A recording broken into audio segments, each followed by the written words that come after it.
work in progress. This may perfectly describe the art which followed the horrific events of October 7. As the war in Gaza continues, artists are coping with the situation, just like the rest of Israeli society.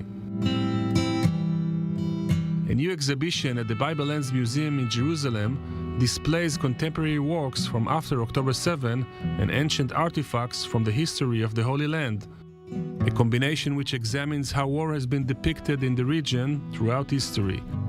Somehow, when we brought the works here, they spoke to each other in a sense, and that's what I think you're seeing in this exhibition. Is Israel is a place where there has always been war, sadly. There's always been conquest, there's always been violence, there have always been battles. But in terms of ancient history, we talk about these events with a certain sense of remove. We don't feel the emotion, just something that happened. Yes, the temple was destroyed, the Babylonians, the Romans, etc. But somehow bringing this contemporary art into our museum alongside ancient artifacts and in places where we had to remove artifacts for safekeeping during the war, the voices were almost rejuvenated, and I think there's a really fascinating dialogue that's happening here among the work. This exhibition is named Splinter from the Storm. It's a collaboration between the museum and the Sam Spiegel Gallery in Jerusalem. Curator and artist Noah Uri tells us about the artworks created after the Hamas onslaught.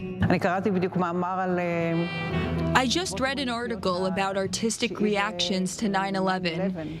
They talk about something that I think also fits our situation.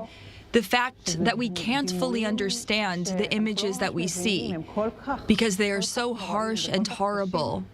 So in a certain way, the art is like an agent which helps us understand what we are experiencing, from where this horror is coming.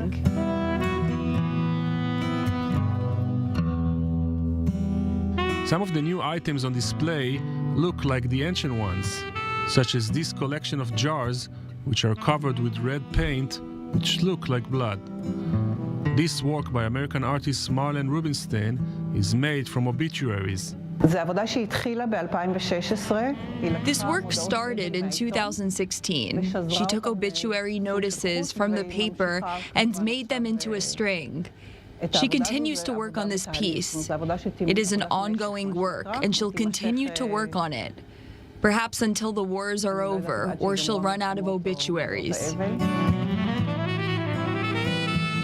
Uri says that she decided not to include pieces which directly describe the Hamas onslaught and its aftermath, but instead focused on expressions, emotions, and interpretations of the disaster.